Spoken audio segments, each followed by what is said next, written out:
दिवस के शुभ अवसर पे हम सभी लोग यहाँ पे एकत्रित हुए हैं। इस कार्यक्रम के मुख्य अतिथि के रूप में यहाँ पे उपस्थित हमारे गुरु बद्री विशाल साहब, हमारे बाल्य अवस्था से शिक्षक कार्य में काफ़ी सहायक प्रदान कराने वाले गुरु श्री सिद्दीकी साहब, हमारे क्लास मित्र और सहपाठी दुर्गेश यादव जी, और इस कार्यक्रम के अध्यक्षता कर रहे निरंजन सर जी और समस्त छात्र छात्राओं को इस राष्ट्रीय गणित दिवस के शुभ अवसर पर आप सभी को हार्दिक बधाई एवं हार्दिक अभिनंदन। आज हम सभी लोग यहाँ पे एकत्रित हुए हैं। इसका मुख्य उद्देश्य ये है कि आज जो है वो तारीख है आपका 22 दिसंबर। हम सभी जानते हैं कि इसी दिन 22 दिसंबर सन 1887 ईस्वी में श्रीनिवास रामानुजन जी का जन्म तमिलनाडु में हुआ था। आप जानते हैं कि श्रीनिवास रामानुजन जी है मैथ के प्रति शुरू से ही, वे बाल अवस्था से ही बड़ी ही विलक्षण प्रवृत्ति के वे हुआ करते थे।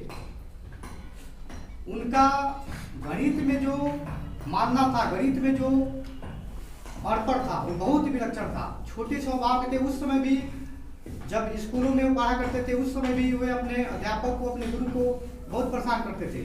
जब भी वो क्लास पीरियड में उनके गुरु उनको पढ़ाते थे तो हमेशा उनके सामने नोक झोंक तर्क चलता रहता था, क्योंकि हमेशा किसी भी प्रश्न में या क्वेश्चन जो है या प्रश्न जो है कैसे हुआ है, क्यों हुआ, यह प्रश्न उनका हमेशा चलता रहता था। एक बार गुरुजी ने क्लास में सभी लोगों को पढ़ा रहे थे कि बच्चों, संख्या जो भी हो, कोई भी संख्या हो, और किसी संख्या को किसी सेम संख्या से अगर डिवाइड किया जाए तो उसका जो मान है वो कितना होता है, 1 होता है। तो गुरुजी ने पूछा कि रामानुजन, क्या तुमने इस प्रश्न को समझ लिया? तो रामानुजन जी कहे जी सर। तो क्या समझा? तो हमने ये समझा सर कि अगर 0 को 0 से डिवाइड किया जाए तो इसका आंसर जो है 1 प्राप्त होगा। तो गुरु जी कहे कि कैसा है बेटा सवाल है, 0 को 0 से डिवाइड नहीं किया सकता है। तो कहे कि आपने भी तो कहा था कि किसी भी संख्या को अगर किसी सेम संख्या से अगर डिवाइड कर रहे हैं तो उसका मान जो है 1 होता है। ऐसे ऐसे प्रश्न जो उनके मन में हमेशा चलते रहते थे। उनका पारिवारिक जो जीवन था, बहुत ही छोटे परिवार से बिलोंग करते थे। उनकी माँ जो है वो दूसरे घर जो है बर्तन मांजने का कार्य करती थी। उनसे जो पैसा अर्जन होता था, उसी पैसे से श्रीनिवास रामानुजन जी का पठन पाठन का कार्य और शिक्षा का कार्य जो है सुचारू रूप से चलता था। जब वो शिक्षा अध्ययन कर रहे थे, आप जानते भी हैं कि वो हाई स्कूल में केवल मैथ विषय में पास हुए थे, बाकी सभी विषय में फेल हुए थे। मैथ के प्रति इतना उनका लगन था, इतना दृढ़ संकल्प था कि वो मैथ के प्रति 18 घंटा 20 घंटा उसी पे लगे रहते थे। ये उनका एकदम जज्बा था। उस समय पढ़ाई पीरियड में उनको काफी पैसा को लेकर दिक्कत होता था।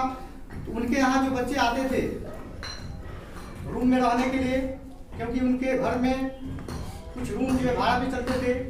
तो एक दिन रामानुजन ने उन जो आते थे उनके रूम में कहा कि भैया हमें आप अपना किताब दे दीजिए। तो उन्होंने कहा कि क्या होगा? तो ये कहे कि मैं इस किताब को पढ़ना चाहता हूँ। वे लोग हंसे और हंसने के बाद पुनः नीचे के ठीक है इस किताब को दे दिया जाएगा। कहे कि ठीक है, सुबह में हमें लौटा दीजिएगा। ये कहे कि ओके। बाद में सुबह में जब वो लोग आए तो किताब रामानुजन से वापस लिए। तो कहा कि क्या तुमने इस किताब को पढ़ लिया है? तो कहे कि हाँ भैया मैंने किताब को पढ़ लिया है। कहे कि ठीक है, अगर किताब को पढ़ लिया तो इसमें कुछ क्वेश्चन बताओ। उन्होंने कहा कि बताओ इस चैप्टर का ये क्वेश्चन है, कैसे होगा? तो रामानुजन ने उस क्वेश्चन को नहीं, बल्कि उस क्वेश्चन के रिलेटेड जो भी थ्योरी थी पूरा कंठस्थ जो उनको याद था, पूरा एक बार बता दिए। इतना दृढ़ संकल्प था उनका। मैथ में जो लगन था, जो स्वभाव था उनका मैथ प्रति, आज के आधुनिक युग में गणित के जन्मदाता माने जाते हैं। आधुनिक युग के गणित के जन्मदाता रामानुजन को ही माना जाता था। उस समय कई थ्योरम उनके प्रकाशित हुए। इस थ्योरम को प्रकाशन के बाद इंग्लैंड के कैम्ब्रिज विश्वविद्यालय के अध्यक्ष थे प्रोफेसर हार्डी। उन्होंने विशेष इनको निमंत्रण दिया कि आप यहाँ कैम्ब्रिज विश्वविद्यालय आइए और कैम्ब्रिज विश्वविद्यालय में रहकर और कई शोध कीजिए और हमारे साथ कार्य कीजिए। तो उस समय उतनी स्थिति नहीं थी, लेकिन कई स्थितियों के बाद उन्होंने निश्चय किया कि हमको जाना चाहिए। बाद में वहाँ पे गए कैम्ब्रिज विश्वविद्यालय में, वो साथ रहकर कई चीज़ों पे खोज किया गया, कई शोध भी किया गया, कई वहाँ पे थ्योरम प्रकाशित भी किया गया। बाद में इसी तरह के क्रियाकलाप चलने के उपरांत किसी बीमारी के चपेट में आकर मात्र 33 वर्ष की अवस्था में श्रीनिवास रामानुजन जी का 26 अप्रैल सन 1920 ईस्वी में उनका देहांत हो गया। उनके देहांत के बाद पूरे भारत में नहीं पूरे विश्व में जो भी उनके चाहने वाले थे, जो भी गणित को पसंद करने वाले लोग थे, सब की आंखें नम हो गई, क्योंकि कहीं ना कहीं भारत से एक वर्तमान में जो गणित को वो उपलब्धि दिला सकता था उनका अंत हो गया। सभी की आंखें भर आई, सभी की आंखें नम हो आई। तो इस प्रकार से भारत से श्रीनिवास रामानुजन जी का अंत हो गया सन 1920 ईस्वी में। उस अंत के उपरांत अगर सबसे ज्यादा अगर किसी को धक्का लगा तो वो थे प्रोफेसर हार्डी, क्योंकि प्रोफेसर हार्डी जो थे एकदम करीब से उनको जांचने और समझने का कार्य किए थे। कई बार तो ये भी स्थिति आ जाती थी कि रामानुजन किसी प्रोफेसर हार्डी किसी नंबर को देकर, किसी भी संख्या को देकर वे समझ नहीं पाते थे। वे कहते थे कि यह नंबर अटपटा है, यह नंबर का कोई मोल नहीं है, ये नंबर जो है किसी काम का नहीं है। उस समय श्रीनिवास रामानुजन जी उनसे मिलते थे और कहते कि यह नंबर बहुत ही इंटरेस्टिंग नंबर है, इस नंबर से हम किसी भी विश्व के किसी भी चीज़ों को उसको खोज कर सकते हैं। मतलब कोई भी नंबर मिलता था वो मानते थे। उस बार रामानुजन का ये भी मानना था कि कोई भी क्वेश्चन या कोई भी सूत्र, कोई भी थ्योरम हम जब तक उसमें ज्ञान प्राप्त नहीं कर सकते हैं, जब तक उसमें हमें ईश्वर का प्रभुति जो ना दिखे, कहने का मतलब कि हम इतने विश्वास के साथ उस क्वेश्चन को देखें कि उसमें हमें ईश्वर दिखे, तो अब वो क्वेश्चन हमारा प्रभुत्व प्राप्त कर सकता है, उसमें क्वेश्चन हमको समझ में आ सकता है। इतने आचार्य और स्वभाव के धनी श्रीनिवास रामानुजन जी का आज हम सभी लोग 22 दिसंबर को, प्रत्येक साल 22 दिसंबर को याद कर रहे हैं।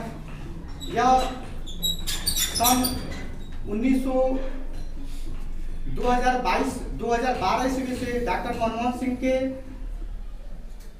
सहयोग से मुंबई में प्रथम अध्यक्षता में उन्होंने यह राष्ट्रीय गणित दिवस को मनाए जाने का संकल्प दिया गया था। तभी से प्रत्येक साल 22 दिसंबर को हम राष्ट्रीय गणित दिवस के रूप में मनाते हैं। इस दिन पूरे भारत में नहीं पूरे विश्व में अनेक जहाँ भी यूनिवर्सिटी है, कॉलेज है, वहाँ पे आज गणित के प्रति उपयोगिता, गणित के क्रियाकलाप, इन सभी के बारे में चर्चा होती है।